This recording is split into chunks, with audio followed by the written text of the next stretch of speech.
Welcome to Halifax Real Estate with Brenda K, the show where we talk about everything and anything to do with your real estate. Today, we're talking about something every homeowner will face at some point, and that's foundation cracks. In the late 1970s, Colleen Cole and her husband Bill launched the first company in Halifax to repair foundation cracks from the inside using a flexible resin system, completely changing how we deal with basement leaks. From a problem in their own home, and we're going to share a really cute story about that, to building a company that now operates through franchises and offers lifetime warranties. This is the story of innovation, growth, and protecting what is likely your biggest investment. So let's dive into it.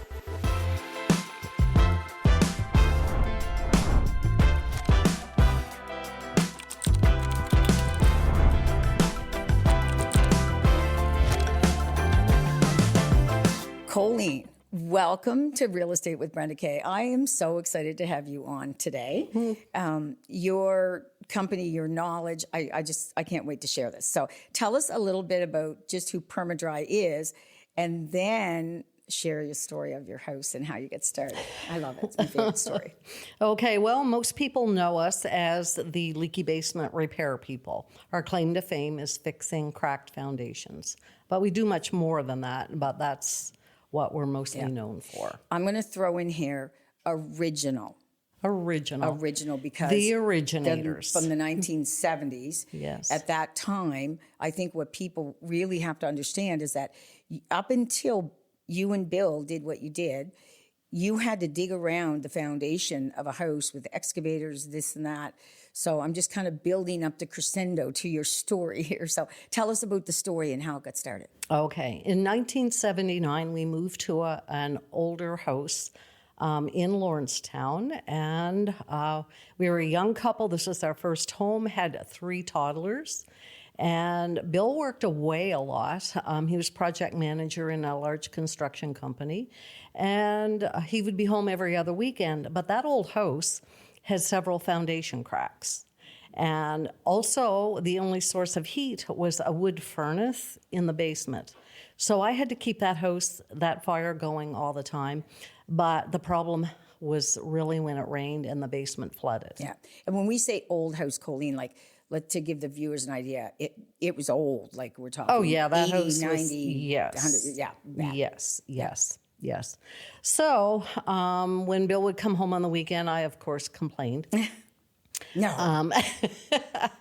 Yeah, so he and our oldest son at that time was 4 years old, were in the basement. What he did is try to figure out how to stop those leaks.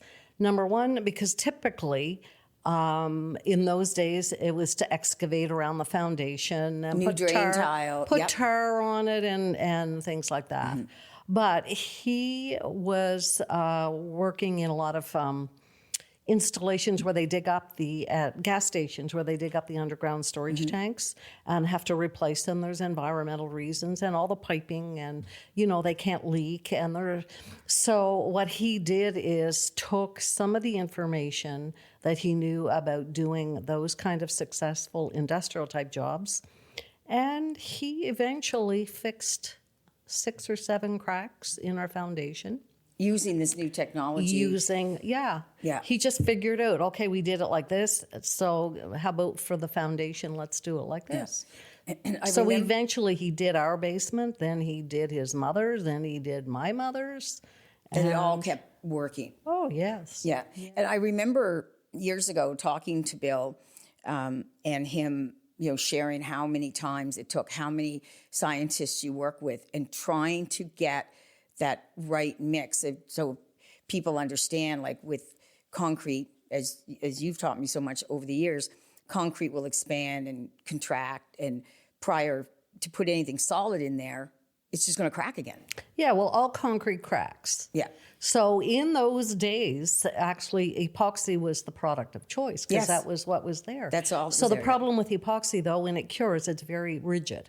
Right. much more rigid than the foundation. So with all the shifting, settling, expansion, and contraction through freeze-thaw cycles, which is typical here in Atlantic Canada, the foundation, if we put epoxy, so all of our first jobs were mostly all epoxy. So was your first house, did he use epoxy or Yep, is that? yes. Oh, really? He did? Yes, Okay. yes, yeah, Yeah. yeah.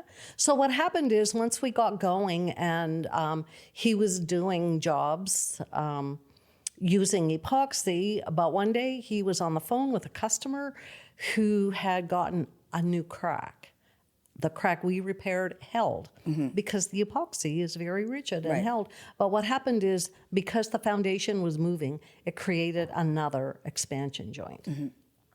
So it cracked, a parallel crack. So Bill's there listening to this customer thinking, how can we satisfy this customer? And we can't go, dealing with a warranty. We wanted to give a warranty, but this is really not a warranty issue, but it's a problem. So he's stretching an elastic. Oh, honestly, I remember this story. He said if I could get something in that crack that would expand and contract, and that's where we went through a process of trial and error in a lot of cases and perfected our whole line of PermaSeal flexible resins, which we manufacture still to this day on our premises. Yeah, and that is a formula and patent that you and Bill put together many, many years ago in a very special branded. It's not, we want to let people know it's a little more than what you'd go and buy in Canadian Tire that you could. Oh, yeah. So there's nothing like our product on the market. Yes. So we manufacture still our own, we have now a variety of products depending upon the application, because residential basement repair isn't the only kind of crack we repair. We do a lot of commercial and industrial cracks. So some of them are in like fish plants or meat slaughtering. I was going to say, I remember wasn't it the great big pig farm in Idaho or something one time? Iowa Select Farms. Yeah. And the Canadian Food Inspection Agency, we've done up in Afton Station, I think it's 500,000 gallon underground water reservoir tank. And this resin holds it? Yeah, so our products are approved to be in contact with drinking water, and degreasers from the fish oils and whatever won't affect our products. So we have, and we can apply them in cold rooms and storage rooms, freezers as well. Another thing that you do, and you actually, when we met you, and I was telling, my poor mom and dad's house was built, as you know, on a really swampy lot that they didn't know about. And they had gotten quotes to dig around their entire foundation. They just didn't have the money for that. We met you and Bill many, many years ago. And as soon as I said it to Bill, he said, oh, no, I can dig it. We're going to do I still call it a PERMA-DRY. I'm not sure what you call it. PERMA-DRY system. And Mom and Dad had always had a sub pump. We used to panic every time we had heavy, heavy rains, on that lot. And Bill came in and he dug up from the inside around the footings. Tell us about that system, because that was done 35 years ago. And after you guys did that, Mom and Dad even got rid of their sub pump. Oh, really? They didn't need it anymore. They've never had. Now the street, they did some work on the street too, but since that 35. So tell us about like the PERMA-DRY and how you can access those footings from the inside now. Oh, okay. All right. Most people, when it's raining and you look outside, you see all the water rushing by, and water will follow the path of least resistance. And conveniently, your basement is a hole in the ground. So that's where it's headed. Yes. So the key is to keep the water away from your foundation. What happens is over time, your drain tiles that are around the outside perimeter when the house is built will fill up with silt, because all that rushing water has dirt in it, and it'll settle and it'll... I never thought of that before. Just so that everybody it plugs knows. up your drain tiles, just like your arteries get plugged up or your sink drain gets plugged up. Yeah, same thing. So, same idea. Just so people know, because we use the term drain tile. It's not really a tile. It's a large, round... It's a pipe. Drainage pipe. Yes. So that gets filled with dirt and silt and things over the years. Okay. Yes. So eventually it'll get blocked and will have to be replaced. And again, the conventional method is to dig it up from the outside. And we still do jobs like that from the inside. We have our system that we use. I'm from the outside. Yeah, but generally most basements, it's more cost effective, easier, and so there are many reasons to do it from the inside instead. So we perfected a system where we would remove the concrete, if there is any, floor around the inside perimeter along the walls where, see, when the water is not being drained away on the outside, it's a hole in the ground trying to fill up. So the water will come in and go underneath your basement floor. On the way to, you should never have water coming up through your floor. You should never have water coming in along that joint where the wall meets the floor. But there are times, you explained to me one time about hydrostatic pressure. That's exactly what I'm talking about. And you said, well, Brenda, the water can come right up through the concrete. Most people think, well, how does water get through concrete? Yeah, but it's porous. I didn't know that. Yeah, it'll seep through concrete or it'll actually cause cracks in. There'll be so much pressure. Water underneath your foundation floor, your basement floor, will cause cracks and come up through the cracks in the floor. But the most common is water coming in along the joint where your wall meets the floor. And that's all indication of hydrostatic pressure, water pressure on the outside. It's water that's not being drained away. So the solution is to find a permanent way to remove that water. So excavation is, like most houses, 10, 15 years, you need to replace your drain tile, just like you need to replace your roof. Really? Oh, yes, because over time it'll fill up. So, but with our system, the beauty, one of the beauties of the PERMA-DRY system done from the inside is when we install it, our system that we use is so that you can inspect your drainage that we put under the floor so that any water from the outside as it comes around your footing to fill up, it'll be captured into our system and then drained away. So it never comes into your basement.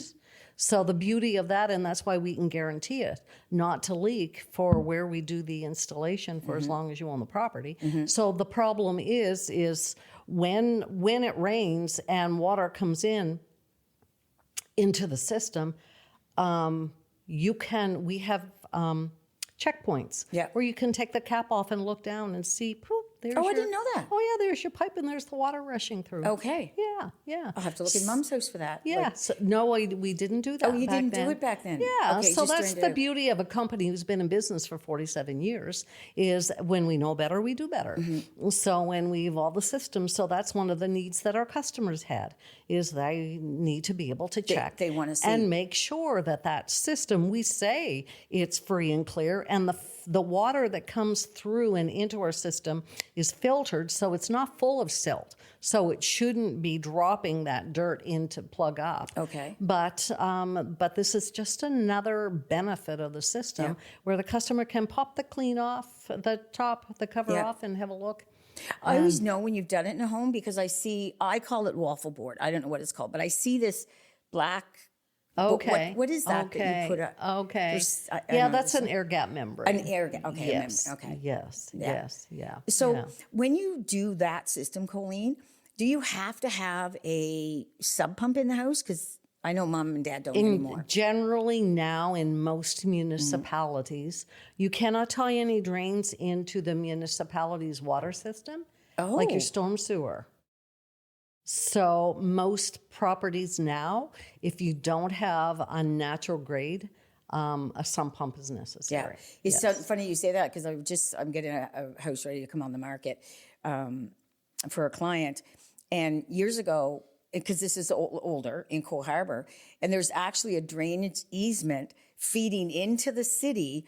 From many years ago, they allowed the developer to feed into the city. So it's common in a lot of areas. Yeah.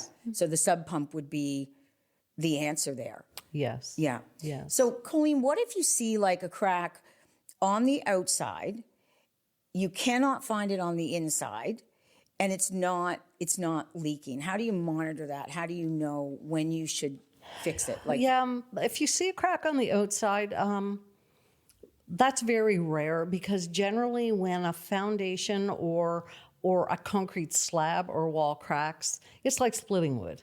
Like the crack just goes all the way through the whole wall. So on the outside, you might see surface cracks, though. And those are just surface cracks. They're surface cracks, shrinkage cracks usually, yeah. Generally, they will over time enlarge and then form a bigger crack. Yeah. Yes. Yeah, because you don't see it when you take it apart. And that's the other thing I want people to know is that you come in and do this work, but to cut the gyprock away and then repair the gyprock, paint it, that's something that they do themselves or hire somebody, or do you hire someone to? So it depends on the job. On a typical residential basement wall, 3 or 4 feet high, sometimes we can go in and cut out the gyprock, do the repair, and place it back. And then the customer would sand it, finish it, and paint it. All right, you would do that. Yeah. So, but those are all extras, Yeah. But we do offer that service most of the time. I love sharing this story with people. I had a young couple that they were going to buy by Brightwood Golf Course. And I love when parents come on home inspections. I call them home inspection heroes. Thank you very much for coming and giving your advice. So the father said, now this young girl loved this house. She wanted it. She really, really wanted it. And the father looked and said, there's a sub pump in the basement. That house has water problems. Walk away. So she did, right? Now I sold the house. It was my listing. I sold it to somebody else. He saw the sub pump knowing that's not a red flag. And I ended up selling the house for him like 6-7 years later. He never had a water issue. There's a lot of homes with sub pumps here, aren't they? Yes. Yeah. Yes. And you guys install sub pumps in homes. Yes, we do. Yeah. Yes. To me, wouldn't you think that's a preventative measure? If you know you have water, like I don't think of them as a bad thing in a house. No, but a sump pump has to be tied to a drain system. Yes. So the idea, what we do is we install drain tile that collects water and then directs it into a sump basin that the pump is in.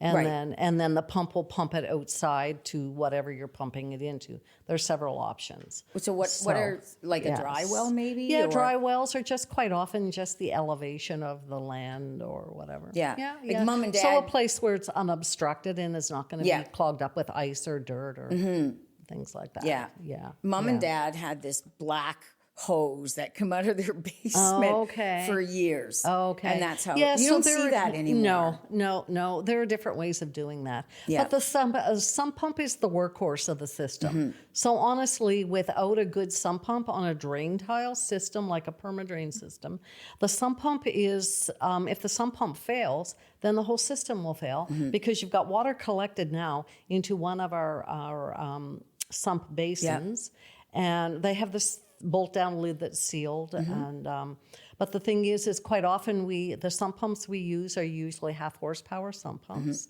and then we have the option where you can add on a secondary pump that is battery operated, so that when the power goes off, usually when you need it most, and your main pump is not operating, then the battery operated emergency backup pump will kick in. Mom and Dad sell a lot of those systems. Do you? Yeah, they had a backup battery. They only had one system, but it would switch over to a battery if the power went out. See, that was a long time ago. Yes. So you don't do that anymore. So now we install sump pumps. We can plumb one of those emergency pumps to an existing pump if you already have one, or we have the combined 2 pumps together as one unit. All right. So when people go in a home, like, the old farm that David and I bought down in Tatamagouche there, right? So there's a sub pump in the basement. And when I look at it, it always has water in it. Always. You're looking at me like that's not a good thing. That's okay. Yes. Yeah. And there's oftentimes, too, when I'll go in houses here, Colleen, and I'll see a sub pump, and I'll see a little bit of water sitting down there. So there must be water sitting underneath my foundation, right? Well, see, what happens is because the sump basin is deeper below your floor than the drain tile is. So the drain tile is installed on a slope so that it dumps the water into a large basin. And then the pump is in there, but there will be water in the bottom of it usually because the float mechanism in the pump will only turn on when the water level reaches a certain height. Exactly. Which is usually, it's fairly low in most foundations. Yeah. But there's always the chance that there's always going to be residual water there. Okay, good, yeah. Till it dries up on its own. Yeah, because some people say, with the farm, it's never dried up. Okay. No, it's always. It's probably pumping a lot of water. Out. Yeah, and I have no idea where. Yeah. I know. Don't even talk to me about the water problems we've had there. So tell us a little bit about, like, I remember when you guys started scaling the business, you offer franchises with it. You have local offices here. Tell us a little bit about your growth. Oh, my. Oh, well. Well, really going back to the original story of Bill fixing those cracks in the basement of that old house out in Lawrencetown. And so he went into work one day and said to his boss, I think I've found a way to get into like a basement repair market. And I think that we could fix leaky basements with what I've just discovered and figured out here. And his boss looked at him and said, Bill, we're doing $500,000 tenders for Texaco, replacing underground storage tanks. Why would I want to do a $500 basement repair? So his boss just walked away, laughed it off, and off he went. So Bill and I, we put an ad in the Bedford-Sackville Daily News, said leaky basement, call 827-3855. And we had a phone in our house. I answered the phone. Bill still kept his regular job, but I would talk to the customers, book the appointments. Bill would go after work, do the consultations, and then he would do the jobs on Saturday and Sunday. So that's how we started. And then eventually, coming up to a long weekend in May, the Bedford-Sackville News wanted to do a profile on a new company and how to prepare your home for spring and, winter thaw and things like that. So they did a whole editorial on our new company. So when Bill went to work on Tuesday after the long weekend in May, boss came in, put the paper down on his desk and said, tell me about this. And Bill said, well, that's a company that we started. And he said, I want a piece of it. And Bill said, like, too late, buddy. Well, that's sort of what Bill said. Yeah. I'm not sure how the conversation went. But all I know is his boss fired him on the spot. Oh. Yeah. I don't remember this, so I probably heard it over the years. But. So Bill was driving a company truck, so I had to pack up kids and put in the car and go into Burnside and pick him up. And so that was do or die. Yeah. That was do or die. And so, that's when we really went full. And we invested in those days, there were no lines of credit cards, no business loan, no business plan or marketing plan. Just go out and do it. Nothing. You just do what you had to do. And he continually strived to improve everything. And, because that's one of the things, like Bill and I were very close. And as you know, well, of course, as you know, but the viewers don't know, Bill did lose a battle with ALS at a young age. You're still at the helm of the company. You have in 14 years. You now have 17. Is it been 17? It'll be 17. Wow. And their second generation, Danny, now is in there, but you're still at the helm. You are quite a lady. Yes. Well, it's been quite a time since Bill's since his death. But one of the things that I'm really thankful for is during the years, the first 10 years, our company grew very quickly. Yes. We were sending crews all over Nova Scotia, New Brunswick. Right. All over. And then finally, we had one guy from Cape Breton kept calling, and he'd say, Bill, sell me your product. I'm a roofer, and every house I go into, they also have a leaky basement. I want to fix the cracks.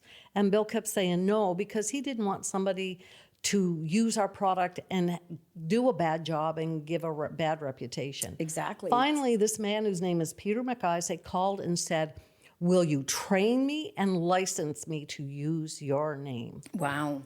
And in June of 1990, Peter and Janet McIsaac signed our very first franchise agreement. They are in Cape Breton, and they are still with us. Wow. Our originals that actually inspired us to do this. Years. Exactly.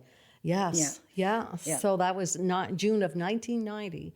So that's like, oh dear. And then the next one was Truro, and then the next one. So within a few months, we had licensed and trained locations all through Atlantic Canada. Yeah. And so we've covered Atlantic Canada very strongly since then. And since Bill's passing, you've rebranded. Because Yes. it was Permacrete. Yes. So the corporate name is Permacrete Systems Limited. So the problem is everybody wanted to operate as Permacrete, but they can't. Right. So, and one of the other issues too is at that time we also had locations in the United States, and our trademark for Permacrete was opposed in the U.S.